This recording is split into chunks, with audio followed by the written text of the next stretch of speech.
The Texas sun was already punishing by 9 in the morning. Heat shimmered off the asphalt of Route 87, bending the horizon into a liquid blur, and the flatlands stretched in every direction like a tawny, indifferent sea. Mesquite trees stood low and stubborn along the fence lines, and the sky above Harlan County was the kind of pale, washed-out blue that meant another day without rain. Ray Caldwell pulled his old Ford F-150 into the parking lot of Lone Star Premium Trucks just as the dealership's glass doors slid open for business. The truck was a 2009 model, its white paint oxidized to a dull chalk, one side mirror held in place with electrical tape, the rear bumper carrying a long horizontal scar from a fence post incident 3 winters back. It groaned when he cut the engine, a sound somewhere between a sigh and a complaint, and Ray sat for a moment with both hands still on the wheel, looking at the building in front of him. Lone Star Premium Trucks was the kind of place designed to make certain people feel welcome and certain others feel small. The showroom was a cathedral of glass and chrome, 2 stories of it, with enormous windows that caught the morning light and threw it back in long golden ribbons across the polished concrete floor. Brand new trucks sat on elevated platforms inside, lit from below like trophies. Massive banners hung from the ceiling. Lone Star, where legends drive. American flags flanked the entrance on both sides. A fountain shaped like a longhorn skull stood at the center of the visitor parking area, water trickling from the eye sockets in a way someone had clearly thought was impressive. Ray climbed out of his truck. He was 53 years old, lean and weathered in the way that only decades of outdoor labor produces, not thin, but stripped down, every unnecessary thing burned away by sun and work.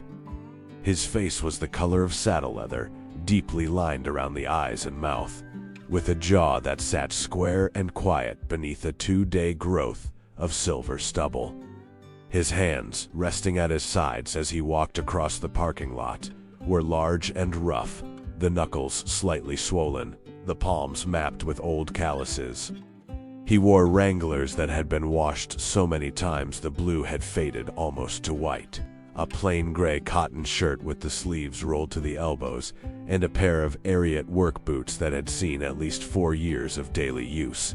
No belt buckle, no hat, just a man walking across a parking lot in the morning heat. He paused at the entrance and looked at the trucks displayed in the front row of the outdoor lot. His eyes moved slowly, methodically, from one vehicle to the next. He wasn't browsing the way tourists browse. He was reading them the way you read land or weather, looking for what was real and what wasn't. Inside the dealership, Derek Voss was already at his desk. Derek was 38, tall, and built with the particular kind of gym-manufactured broadness that announces itself before its owner speaks. His hair was dark and gelled back from a sharp widow's peak, and he kept his face meticulously shaved, his jawline defined enough to suggest he considered it an asset. He wore a white dress shirt with the top button open beneath a slate gray sport coat, dark slacks with a perfect crease, and shoes that cost more than most people's car payments. A small American flag pin sat on his lapel. His desk was positioned near the front of the showroom, angled so he had a clear sight line to the entrance, a position he had specifically requested when he joined the dealership 4 years ago. Derek Voss was Lone Star's top salesman. He had been for 3 consecutive years. His photo hung on the wall near the break room under a placard that read, Sales Leader Q1/Q2/Q3/Q4, for 2 years running, and he referenced this fact in conversation more often than anyone around him would have preferred. He sold trucks the way a card shark plays poker, reading people fast, deciding what they were worth, and adjusting his energy accordingly. He was excellent at it. He was also, by almost universal agreement among the staff, an extraordinarily unpleasant human being to work with. He was reviewing his commission report from the previous week when the motion sensors near the entrance triggered the automatic doors, and Ray Caldwell walked in. Derek looked up. It took him approximately 4 seconds to complete his assessment. Worn boots, faded jeans, no hat, old truck in the lot, visible through the glass, hands like a roofer. tan line on the neck from years of collar work. The man was scanning the floor the way people do when they've never been somewhere like this before and are pretending they aren't aware of it. Derek looked back at his screen. Across the showroom, Carla Mendez was straightening a brochure rack near the customer lounge. She was 29, with dark hair pulled back in a neat ponytail, and the kind of direct, attentive eyes that made customers feel genuinely seen rather than processed. She had been at Lone Star for 14 months, transferred from a dealership in San Antonio after her divorce, and she was good at the job, patient, thorough, honest in a way that occasionally cost her a sale, but almost always earned her a repeat customer. She noticed Ray Caldwell the moment he walked in, noticed the way he moved, unhurried, purposeful, and started to step toward him. "I'll take it," Derek said, not looking up from his screen. Carla stopped. "He just walked in. You're not even—" I said, "I'll take it, Carla." Now he looked up, and his expression was the polite, firm smile he used when he wanted to remind someone of the hierarchy. "Go ahead and finish the brochures." She held his gaze for a moment, then turned back to the rack.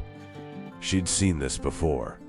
Derek cherry-picked walk-ins when he was bored, and the customer looked like a quick close, someone he could push toward whatever had the best margin that week. And he left walk-ins alone when they didn't look worth his time. What concerned her was which category this particular man was going to fall into, because she'd already noticed something Derek apparently hadn't. Ray Caldwell hadn't paused at the entry-level trucks near the front of the lot.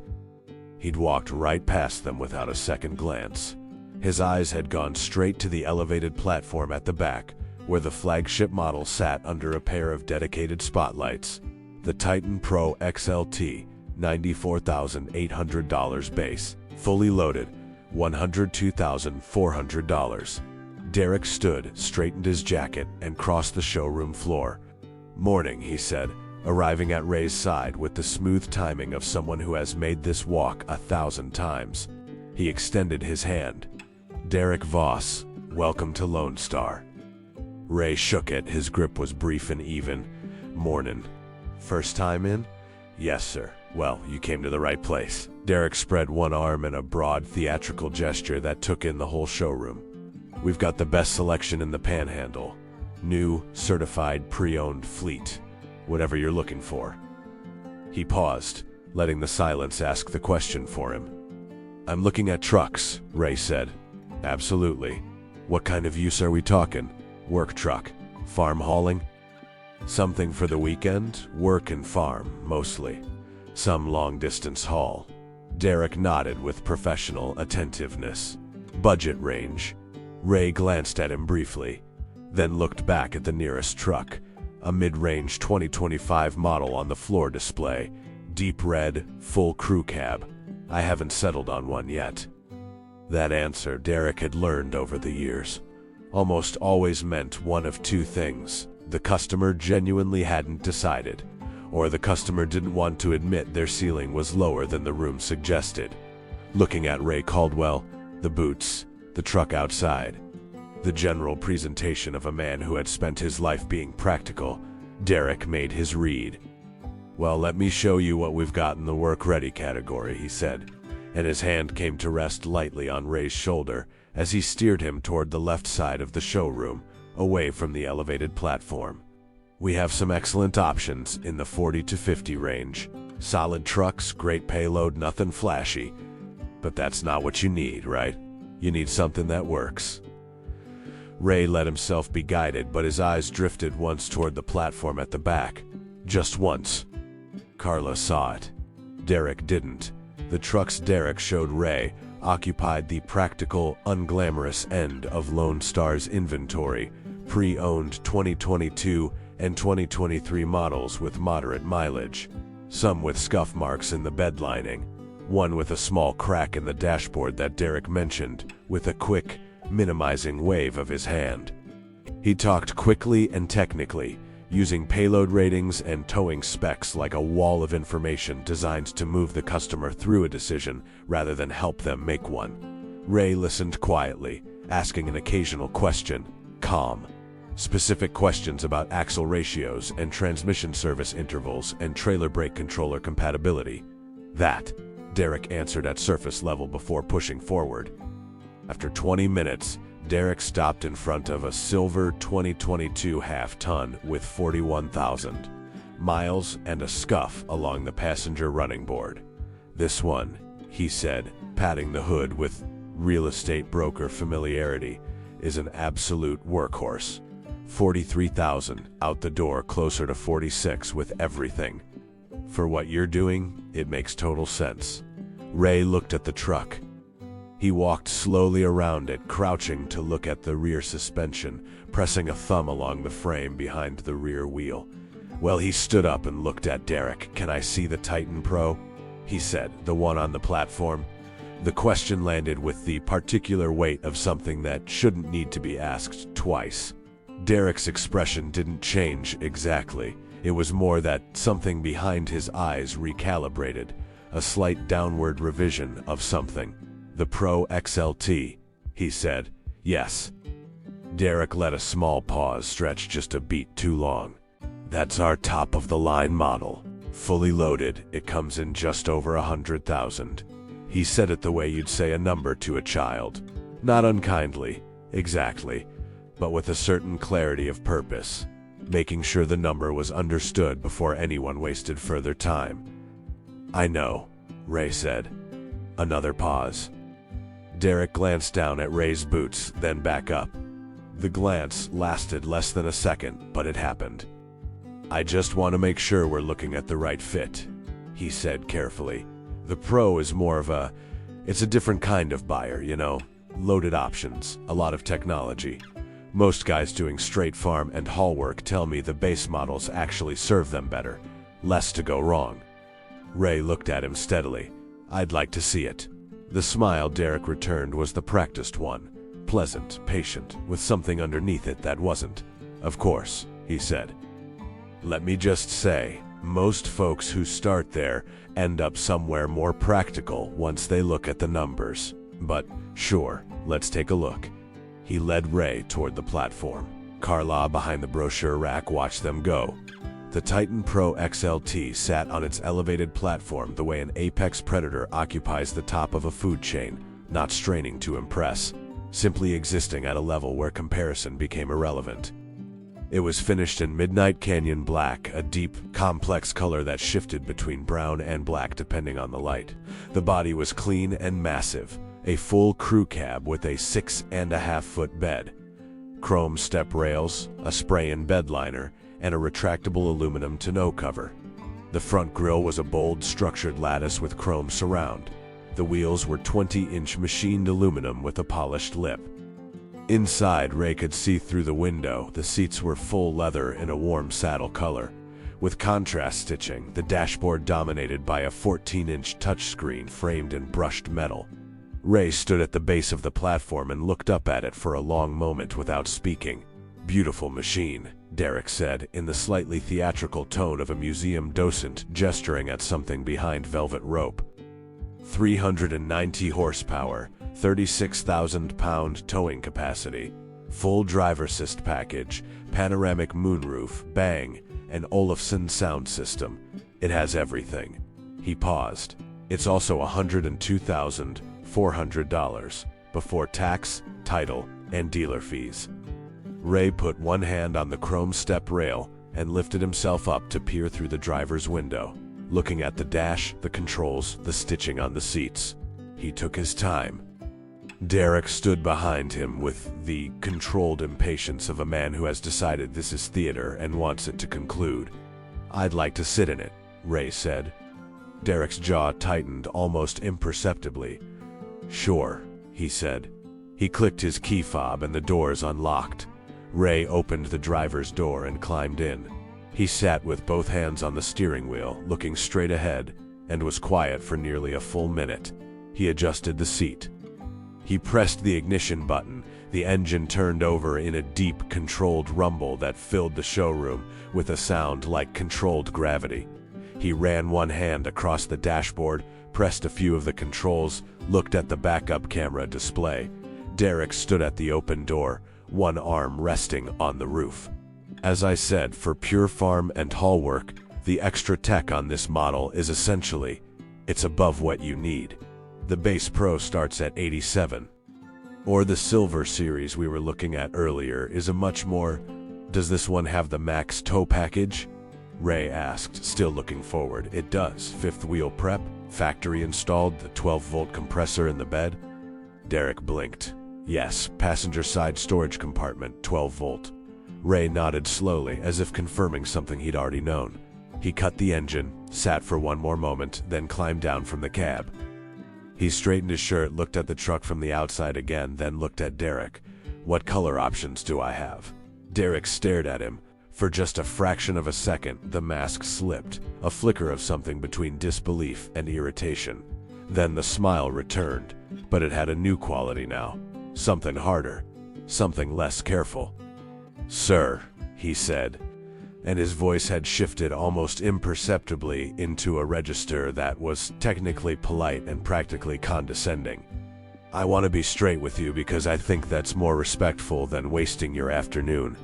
This truck, fully loaded, is $102,000. That's before you add taxes and fees, which brings it to, depending on your county, somewhere between 110 and 112, all in." He tilted his head slightly. "I'm not sure that's in the range we should be working in today. There's no shame in that. But I want to make sure you go home in the right truck, and I appreciate that," Ra said quietly. "The Silver series, or honestly even one of the certified pre-owned Pros we have out back, would give you 90% of what this gives you for about 60 cents on the dollar. That's smart buying." "What color options?" Ray said again. "Does the Titan Pro XLT come in?" A short silence. Somewhere across the showroom, a phone rang and was answered. Derek looked at Ray for a moment with the expression of a man deciding how much more of his morning to invest in a losing hand. Then he straightened and recited, "Midnight Canyon Black, which is what you're looking at, Glacier White Pearl, Burnt Copper Metallic, and Stone Gray. The black and the white are stock. The copper and gray are 8-week order. The Glacier White," Ray said. "Does the dealership have one in stock, or would that be order?" "We have one on the lot. White exterior, saddle interior, same build as this one."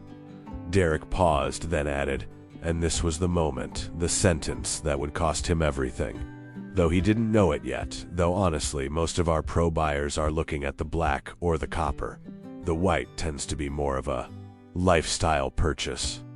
He glanced down briefly at Ray's worn jeans and boots, then back up, and finished. "Not really a farm truck color, if you know what I mean." The words hung in the air of the showroom. Carla, who had drifted close enough to hear, stopped completely still. Ray Caldwell looked at Derek Voss for a long, quiet moment.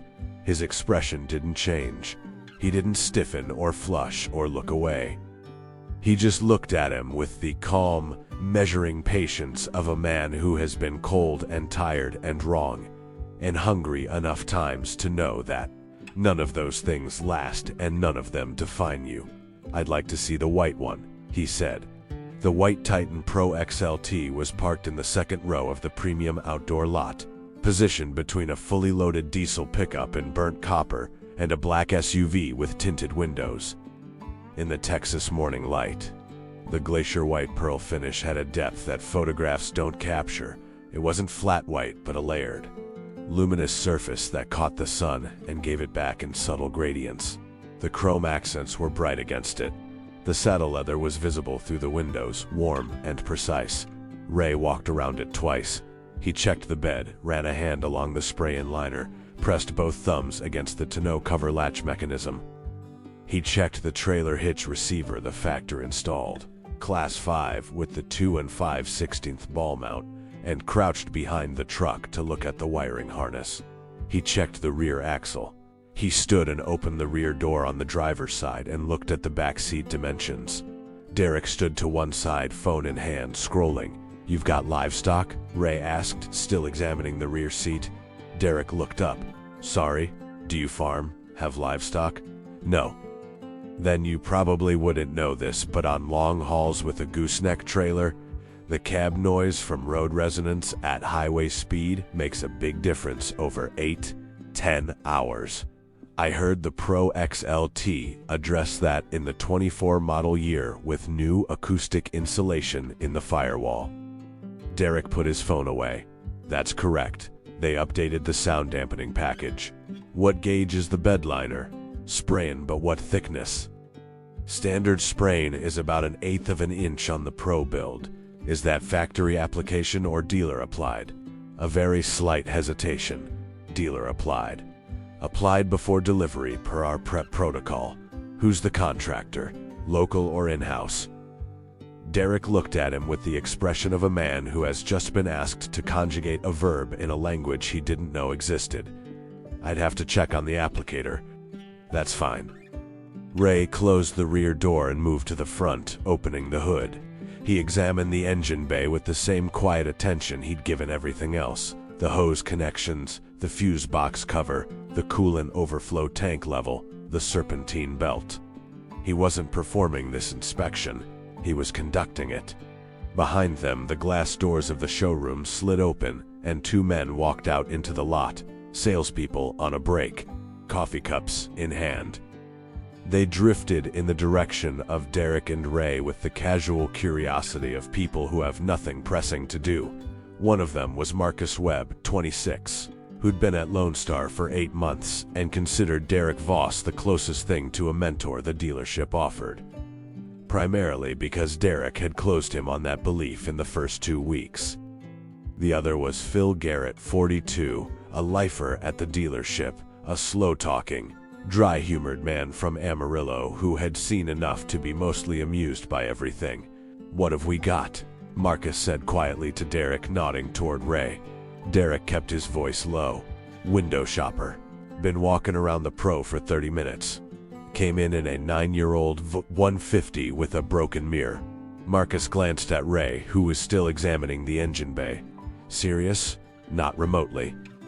Derek said it with a small, certain smile. "He asked me what color options it comes in, like he's picking out a shirt." Phil Garrett looked at Ray Caldwell over the rim of his coffee cup and said nothing. "You try to move him toward the Silver Series?" Marcus asked. "Twice. He's not having it. Some guys just like to come in and sit in the nice trucks on a Saturday morning. Makes them feel better about themselves." Derek's voice wasn't loud, but it wasn't carefully quiet either. It existed in that particular middle register that is designed to be heard by the person it's about if they're paying attention, while giving the speaker the plausibility of not having directed it at them. "It's fine. I'll let him finish his tour, and then point him toward the certified pre-owned building." Phil Garrett looked at Derek for a moment, then looked back at Ray, who had lowered the hood and was now standing at the front of the truck looking at the grill. "You know his name?" Phil said quietly. "No. Might be worth asking." Derek looked at Phil with mild impatience. "Phil, just saying." Ray came around to the driver's side and looked at Derek across the hood. "You have the window sticker for this one?" Derek walked to the driver's door, reached through the window, and pulled the Monroe sticker from the interior glass. He handed it to Ray. Ray took it and read it fully, line by line, as most people never do. The standard equipment list, the optional packages, the fuel economy estimates, the MSRP breakdown. He read all of it. It took 4 minutes. Derek's right foot tapped twice on the asphalt. "The multi-terrain management system," Ray said, still reading. "Does that include the locking rear differential at standard, or is that the trail package add-in?" "Trail package is a separate add," Derek said. Then, unable to stop himself, he added, "It's an additional $4,200, which, on a truck at this price point it adds up." Ray looked up from the sticker. He looked at Derek with those calm, unhurried eyes. "I know how addition works," he said. Marcus snorted quietly. Phil looked at the sky. Derek's expression held. "Of course. I just mean, at this level, buyers usually have a clear picture of their total before we get to the desk." "I have a clear picture," Ray said. "Good." Derek's smile was thinner now. "Then maybe we should talk realistically about where we want to go today. I have some excellent pre-owned options that would. I don't want a pre-owned option, Ray said.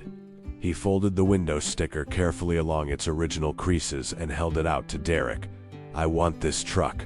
I want to know if you can have the trail package installed before delivery, or if that needs to be ordered separately, and I want to know your delivery timeline.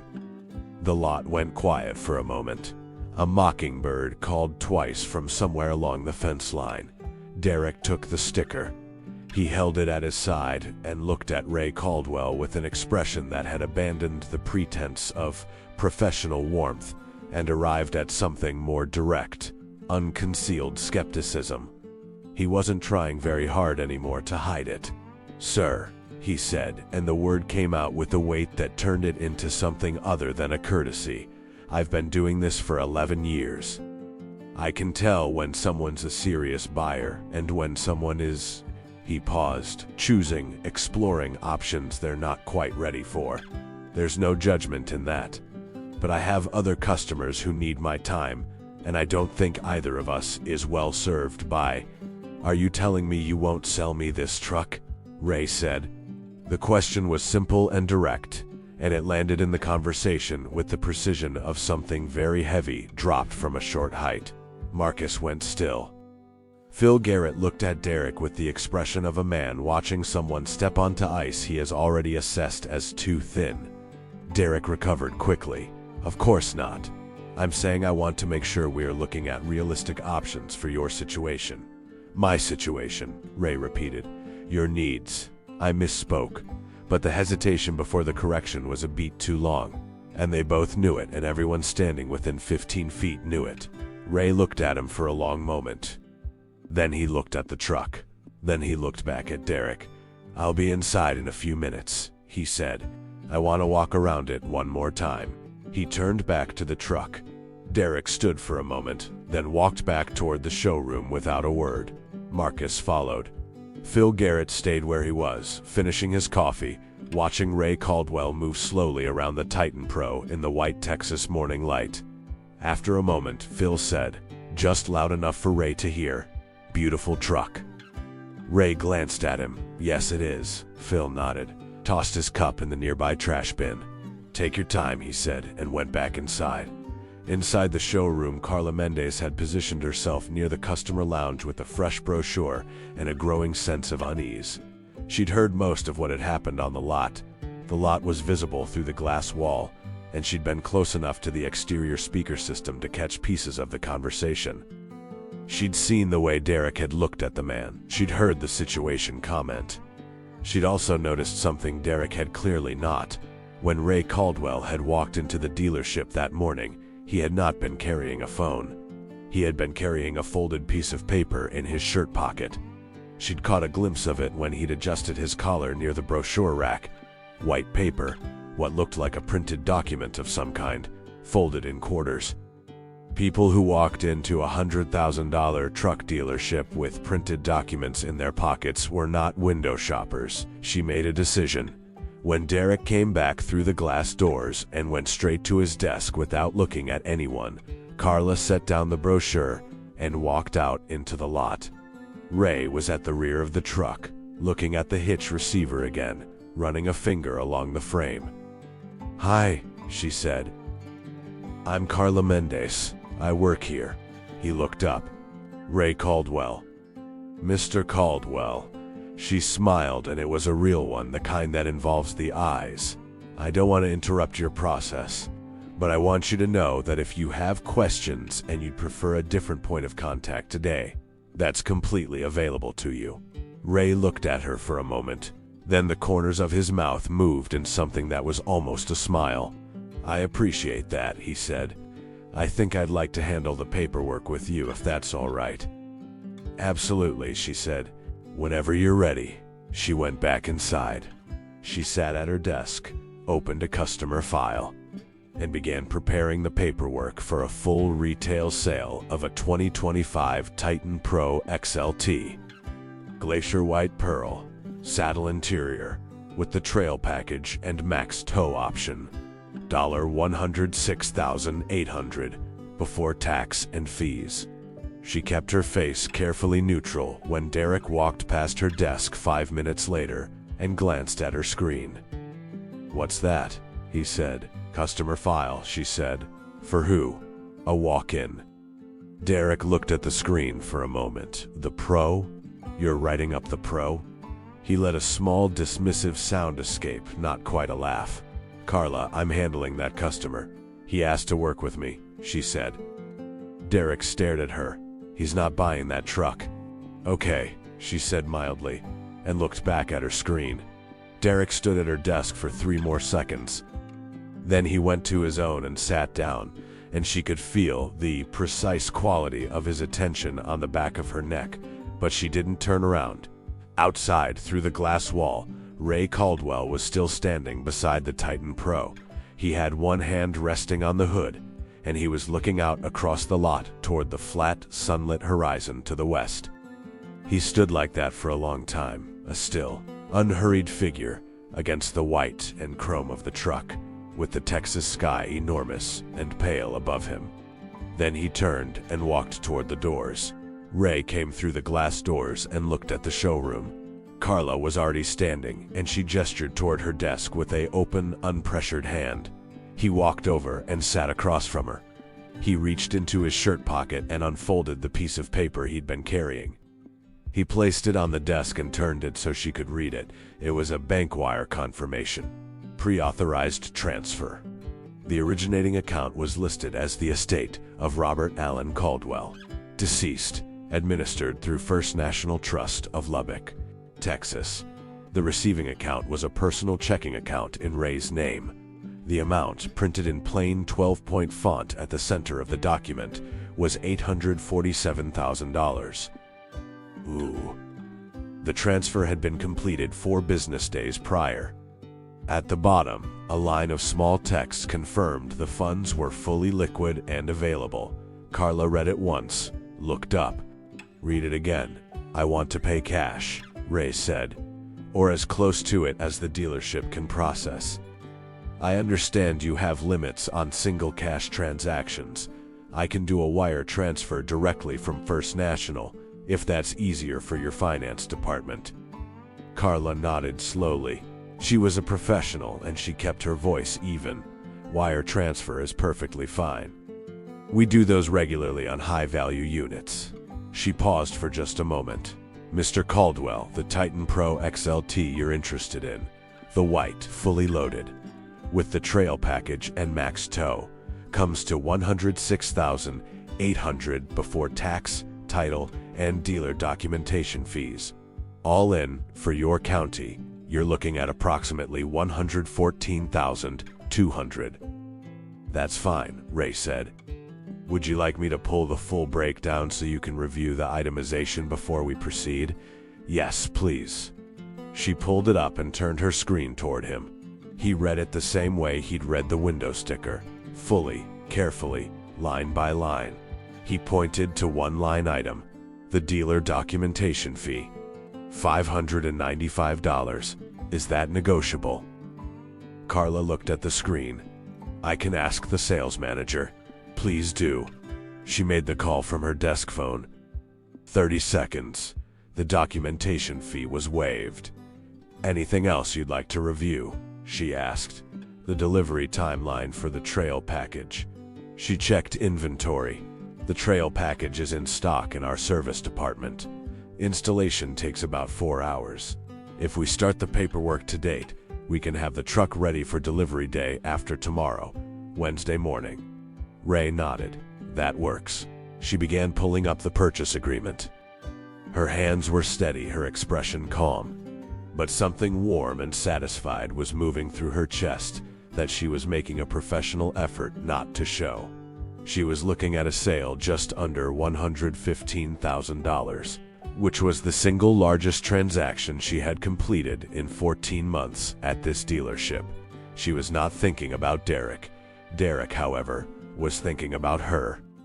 He had been watching from his desk with the kind of controlled attention that manifests as stillness, phone face down, posture upright, eyes moving between his screen and Carla's desk at intervals he was trying to keep casual. He couldn't see the document Ray had placed on the desk, but he could read body language. And Carla's body language was telling him something he was not yet willing to accept. He stood up.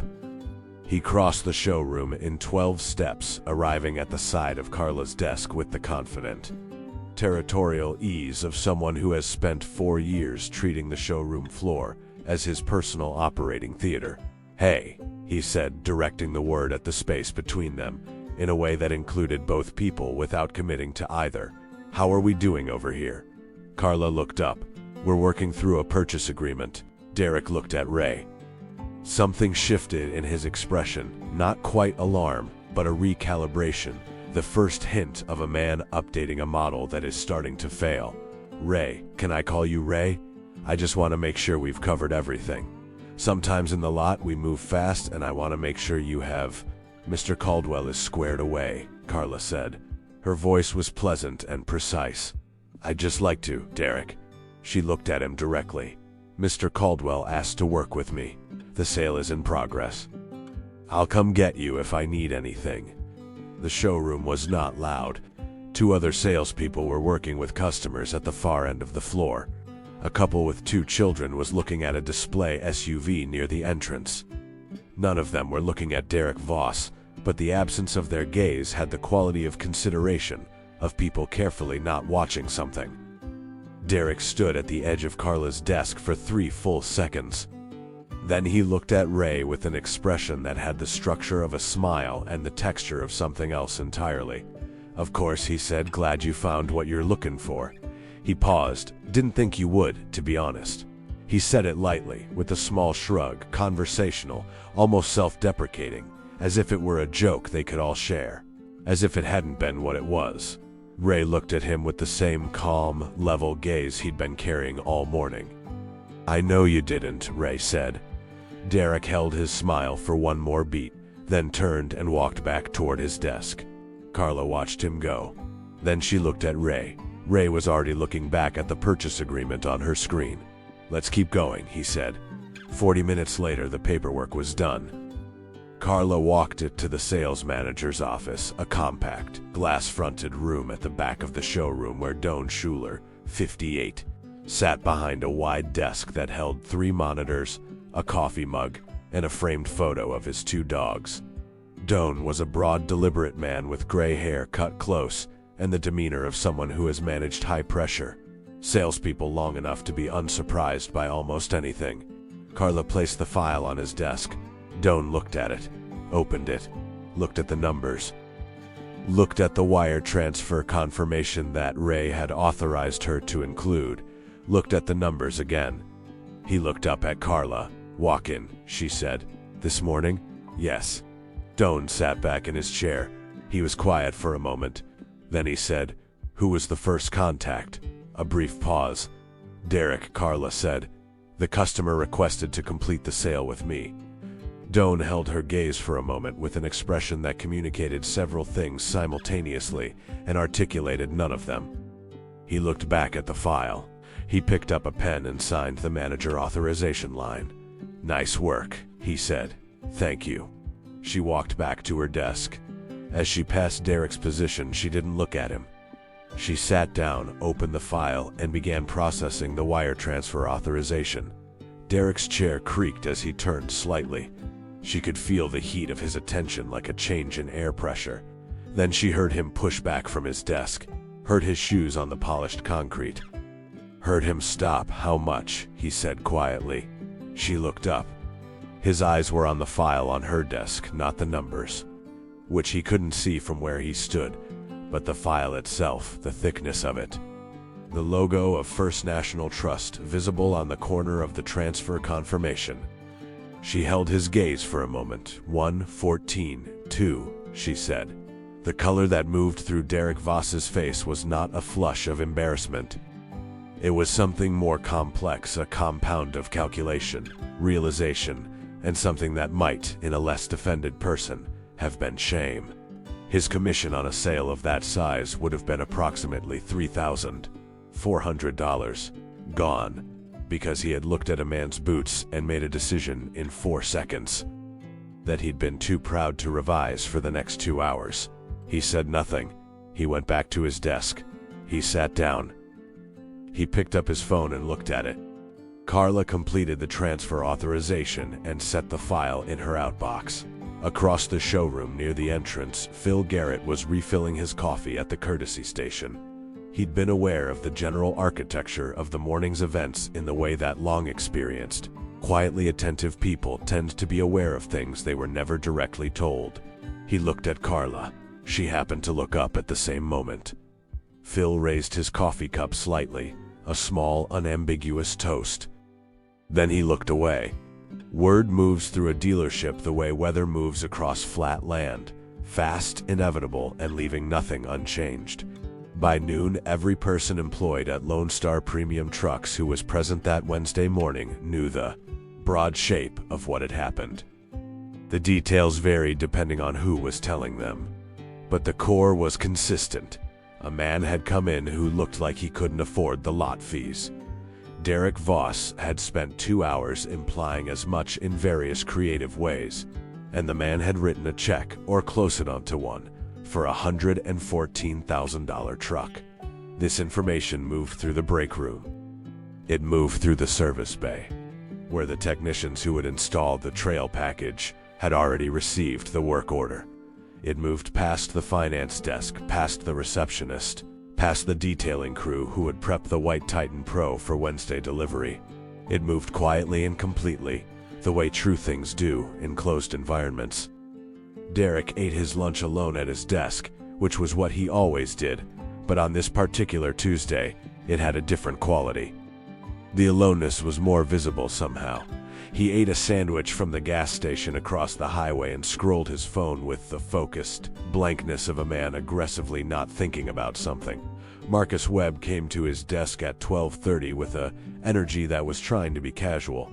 "Crazy morning, huh?" he said. "What's crazy about it?" Derek said. "I mean, the guy. The walk-in. Didn't see that coming. It happens," Derek said. "People win the lottery. People inherit money. Doesn't mean I read it wrong. I read it right based on everything visible. You can't know what's in someone's bank account by looking at them." Marcus nodded carefully, in the way of someone who agrees with the logic and disagrees with the delivery. "Sure. I just mean I've closed 412 sales in this building," Derek said. He wasn't looking at Marcus. He was looking at his screen. 412. "My read on customers is better than 98% of the people in this industry. One miss doesn't change that." "No, definitely not," Marcus said. "Good." Derek picked up his sandwich. Marcus went back to his desk. Phil Garrett, 4 desks away, continued reading the trucking trade magazine he read every Tuesday, and said nothing, and heard everything. Don Schuler called Derek into his office at 2 in the afternoon. Don's office had glass walls on 2 sides, which meant that the fact of the meeting was visible to the showroom floor, though not its content. Derek walked in with his jacket straight and his expression managed. Don gestured at the chair across from his desk. Derek sat. Don was quiet for a moment. He had a way of using silence that Derek had always found unsettling, not as a power play, but as a genuine pause, the kind that happens when someone is deciding what they actually want to say, rather than what they've prepared to say. "Tell me about this morning," Don said. Derek told him. He was careful and measured, presenting the sequence of events with the neutral framing of a man filing a report. Customer came in, appeared to be browsing at the high end. Derek directed him toward appropriate inventory. Customer ultimately made a purchase with Carla, which was the customer's prerogative. Don listened without interrupting. When Derek finished, Don said, "He asked to see the Pro XL while you were still working with him." "He did, and you showed it to him?" "I took him to it, yes, and then a beat.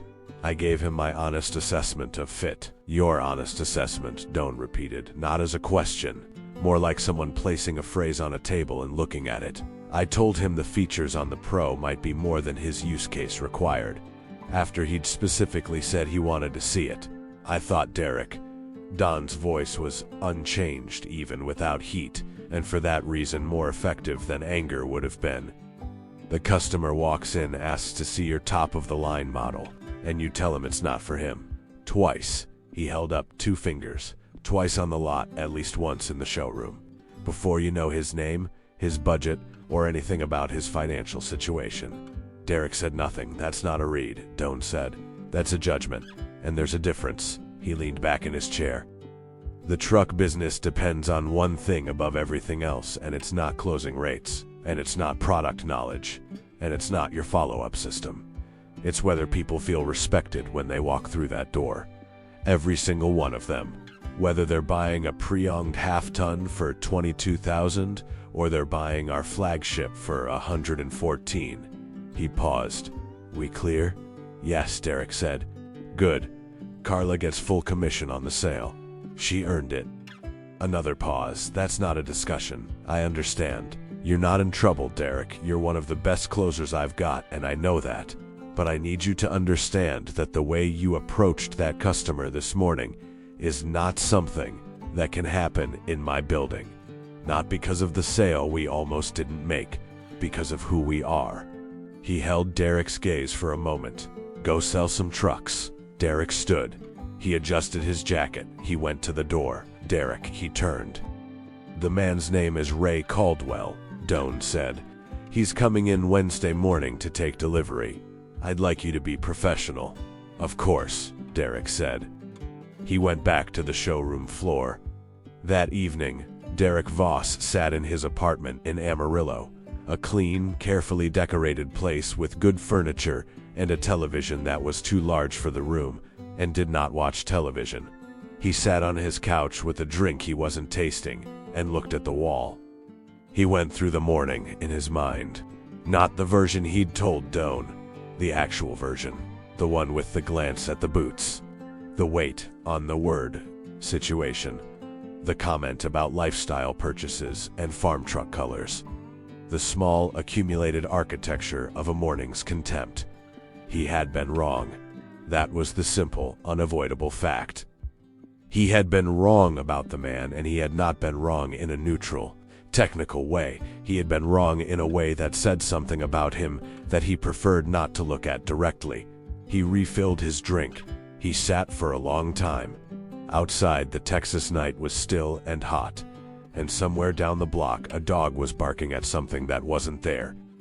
He thought about Ray Caldwell standing at the base of the Titan Pro platform, looking up at it with his calloused hands and his faded jeans, and asking in that quiet, even voice, "What color options do I have?" He thought about the patience in that voice, the absolute lack of performance in it. A man who knew exactly what he was going to do and had nothing to prove to anyone, and who had sat in the noise of Derek's contempt all morning, like a man sitting in rain, getting wet, but unimpressed. Derek Voss put his drink down on the coffee table. He sat with his elbows on his knees and his face in his hands for a moment that lasted longer than a moment. Then he went to bed. He lay on his back in the dark and looked at the ceiling.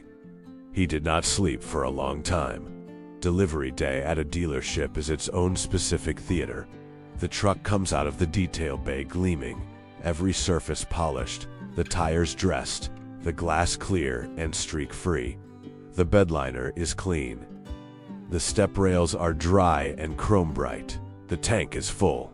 The interior smells of conditioned leather and new plastic, and the factory smell underneath it, that's specific. Irreproducible scent of a thing that has never been used, is still present, faint and particular. The white Titan Pro XLT was parked under the delivery canopy at 8:45 Wednesday morning, and it was, in the flat Texas light beneath the aluminum overhang, an extraordinary-looking machine. The trail package had been installed the previous afternoon, the electronic locking rear differential, the skid plates, the all-terrain running lights mounted to the bumper crossbar. The technician who'd done the install, a 22-year veteran named Roy Castaguida, had test-driven it in the back lot the previous evening before signing off on it, and had stood by the service bay door afterward just looking at it for a moment before going back inside. Carla arrived at 8:15. She went over the delivery checklist, confirmed the wire transfer had cleared, it had, fully the previous afternoon, and prepared the ownership packet, registration, warranty documentation, insurance verification, the trail package installation record, the spare key fob. She made coffee. At 8:58, Ray Caldwell's old white Ford pulled into the lot. He parked it in visitor parking, the same spot he'd used Monday morning, and got out. He was dressed the same way he'd been Monday. Wrangler's gray cotton shirt, work boots. He stood for a moment beside his old truck, looked at the dealership and walked toward the entrance. The glass doors opened. The showroom was quiet at this hour, one other customer being walked through the lot by a junior salesperson. The receptionist at the front desk, the distant sounds of the service bay from the back. Derek Voss was at his desk, present 20 minutes earlier than his usual arrival time, for a reason he had not articulated to anyone. Carla was already moving toward Ray. "Mr. Caldwell, good morning." "Morning, Miss Mendez. Your truck is ready under the delivery canopy. Would you like to do the walkthrough first or go through the paperwork?" "Paperwork first," he said. "I like to be done with the paper before I touch the truck." She smiled. "That's exactly right. Come on over." They sat at her desk. The ownership packet was organized and complete. She walked him through each document: registration, title transfer, warranty activation, the installation record from Roy Castaneda's team. Ray read each one, not skimming, reading. He asked 2 questions, one about the warranty's coverage of the trail package components, and one about the road hazard protection on the 20-inch wheels. Carla answered both completely and added a note to the warranty file. He signed where required. His signature was clear and even. Ray Caldwell, in the unhurried hand of a man who has signed enough documents to have no theater about it. "That's everything," Carla said. She gathered the originals into a portfolio folder with the Lone Star logo embossed on the cover and handed it to him. "Everything you need is in here. I put my card in the front pocket. If you have any questions after delivery, any questions at all, call me directly." "I appreciate that," he said. He started to rise, then he paused, and he looked at her with an expression that was direct and unguarded, in a way his face had not been during most of Monday morning. "You didn't have to come out to the lot," he said. "On Monday." Carla held his gaze. "No, I didn't. But you did." I did. A brief silence. "Thank you," he said. She nodded once. "Congratulations on the truck, Mr. Caldwell." The walkthrough was conducted by Roy Castaneda, who had specifically asked Don Schuler to be allowed to do it. Roy was a quiet, barrel-chested man who had been working on trucks since before some of his colleagues were born. And he went through the Titan Pro with the thoroughness of someone who takes craftsmanship personally. He showed Ray the trail package components in detail: the differential lock engagement, the skid plate coverage, the auxiliary light wiring. He showed him the compressor in the bed storage, the fifth wheel prep wiring harness, the extended tow mirror's electronic adjustment. He answered questions with the blunt precision of an expert who has given up performing expertise in just answers. It took 40 minutes. Neither of them seemed to mind. At the end, Roy handed Ray both key fobs and said, "She's a good truck. The trail package install is clean. I did it myself." He said it simply, the way tradespeople say things about their work when they're satisfied with it. "I can tell," Ray said. He looked at the truck for a moment. "Thank you." Roy went back inside. Ray stood under the delivery canopy with the key fob in his hand and the portfolio folder under his arm, looking at the white Titan Pro. He had ordered this truck in his mind, or something very much like it, for approximately 22 years. He had driven fence lines in other people's trucks, hauled feed and equipment in machinery that belonged to whoever signed his paycheck, pulled trailers through Texas nights on borrowed diesel. He had spent 2 decades building a competency so complete and an inner life so private that almost no one in his professional orbit knew either the depth of what he knew or the discipline of what he'd saved. He was not a man who advertised, and he was not a man who complained. He was a man who worked and saved and waited. The inheritance from Robert Caldwell had been an unexpected complication in a life that had not previously included complications. An estranged father he had seen, perhaps 6 times in his adult life, who had apparently spent those years building something on the land south of Lubbock that Ray hadn't known about and hadn't asked about, and who had left it, all of it, the land and the cattle operation and the bank balance, to the son he hadn't known how to raise. Ray had felt many things about this that were not simple, and he was still feeling them, but he had made practical decisions because he was a practical man, and one of the decisions was this. He pressed the key fob. The white truck chirped twice, lights blinking. He opened the driver's door and climbed in. The seat adjusted to where he'd set it on Monday. The engine turned over with the same deep, composed sound he'd heard in the showroom, controlled power, fully contained. He put both hands on the wheel and looked through the windshield at the Texas morning, and he sat like that for a moment. Then he looked in the rearview mirror. Derek Voss was standing just outside the glass doors of the dealership entrance, 20 yards back. He was not performing anything. He was just standing, hands in his jacket pockets, watching the white truck. His expression was neutral, or trying to be, but there was something in it, in the set of his jaw and the quality of his stillness. That was the expression of a man who has spent a night with something uncomfortable and has not yet finished dealing with it. Ray saw him in the mirror. He held the image for a moment, then he looked forward. He put the truck in drive. He pulled out of the delivery canopy and through the lot at a slow, deliberate speed, the way you drive through a place when you want to remember it. Past the premium outdoor lot where the burnt copper diesel and the black SUV still stood. Past the fountain with the longhorn skull. Past the row of American flags flanking the entrance. He turned onto Route 87 heading west. The road opened ahead of him, 4 lanes narrowing to 2, then to the long straight 2-lane that runs through the Panhandle flatlands like a ruled line on paper. The mesquite and the dry scrub on either side, the pale sky ahead, the dashboard cool and precise under his hands. The ride quality of the Pro's suspension, absorbing the road's imperfections with a composed, hydraulic smoothness that was entirely unlike anything he'd driven in the previous 22 years. He drove for a while without the radio, just the road and the engine and the morning. He thought about his father, about the land south of Lubbock that he'd have to learn now, the fencing, the water rights, the herd, the machinery inventory.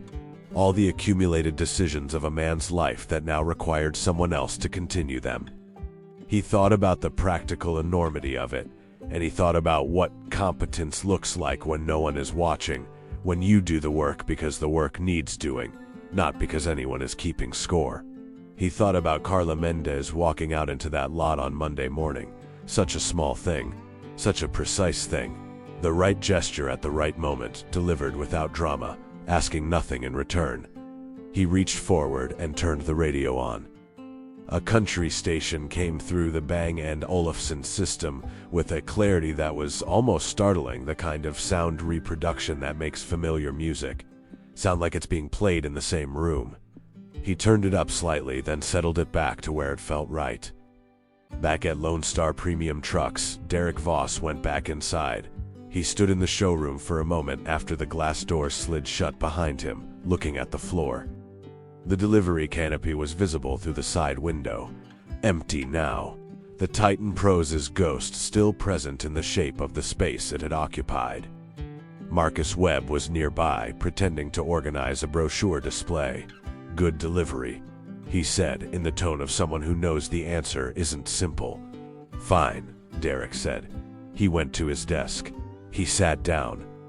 He looked at his commission report, 4 open deals, 2 of them close to the finish line, one that had been stalling for 10 days and needed a new approach. Good numbers, overall. A strong week ahead if he worked it right. He looked at the wall where his sales leader plaque was visible from his desk, 4 consecutive quarters. The name Derek Voss printed in clean block letters beneath the Lone Star logo. He looked at it for a while. Then he opened his drawer and took out a notepad. He wrote a name at the top, Ray Caldwell. Below it he wrote, referred by self, assisted by Carla Mendez. Below that he wrote in handwriting that was more deliberate than his usual shorthand, What I missed. Everything that mattered. He tore the page off the pad. He looked at it for a moment. Then he folded it and put it in his jacket's interior pocket, close to his chest, not as a keepsake, but as a reminder, the kind you carry until you don't need to anymore. He picked up his phone and called his first open deal of the day. It rang twice. "Mr. Patterson? Derek Voss at Lone Star. Good morning, sir. I want to make sure we find the right truck for you today, and I mean the right one. No rush. Tell me what you need." He listened. His pen was ready, but for the first time in a long time, he wasn't writing down a number. He was writing down a name. The land south of Lubbock is flat and particular. It doesn't try to be beautiful the way hill country tries, or dramatic the way canyon country tries. It simply exists, wide, pragmatic, and honest, offering exactly what it is and nothing it isn't. In early summer, the grass is the color of old straw, and the wind moves through it in long, slow waves that look like breathing. Ray Caldwell turned off Route 87 onto the county road that led to the property he was still learning to call his. 5 miles of Collish, pale and dusty, bordered by cedar post fencing that needed work in 3 places he'd already identified. He passed the water tank full, the float valve working correctly, the cattle nearby and calm. He passed the equipment shed, 2 tractors, a skid steer, a flatbed trailer with a gooseneck coupling, and the old diesel generator that would need a service before summer's end. He came to a stop in front of the house. It was a working ranch house, not grand, not neglected. A covered porch, a wind vane on the roof ridge, a century plant growing beside the front steps that had probably been there for 40 years. Inside, he knew, there were filing cabinets full of his father's records, grazing rotation charts, veterinary histories, equipment maintenance logs, the documented discipline of a man who had run this operation alone for the better part of 3 decades. Ray sat in the white Titan Pro and looked at the house for a long time. He was 53 years old. He had spent half his life working other men's land, and he had done it with his whole heart, which was the only way he knew to do anything. And now here was this unexpected, complicated, not entirely clean in its emotional dimensions, but real land, cattle, a future that required building rather than just maintaining. He thought about Derek Voss's face that morning when the truck pulled away, the stillness in it, the man standing outside the glass doors with his hands in his pockets and the Texas light on his face, watching something he'd dismissed walk out of his reach. Ray didn't carry satisfaction about that. It wasn't his nature to, but he understood it.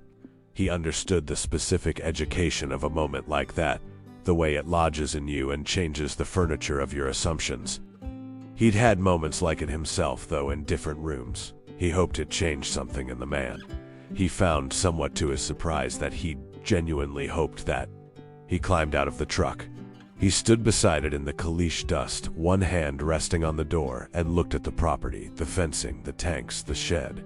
The house with its century plant and its porch and its decades of accumulated work stored in filing cabinets inside. He had a lot to do. He reached back into the cab and took his hat off the passenger seat, a plain straw ranch hat, medium brim, that he'd left there Monday morning, when he'd wanted to walk into the dealership without it. He settled it onto his head and adjusted the brim against the sun. He walked toward the house. The white Titan Pro sat behind him in the Collish, gleaming in the late morning light. Clean and enormous and completely at home in the wide, flat, honest country. The wind moved through the grass. The work was waiting,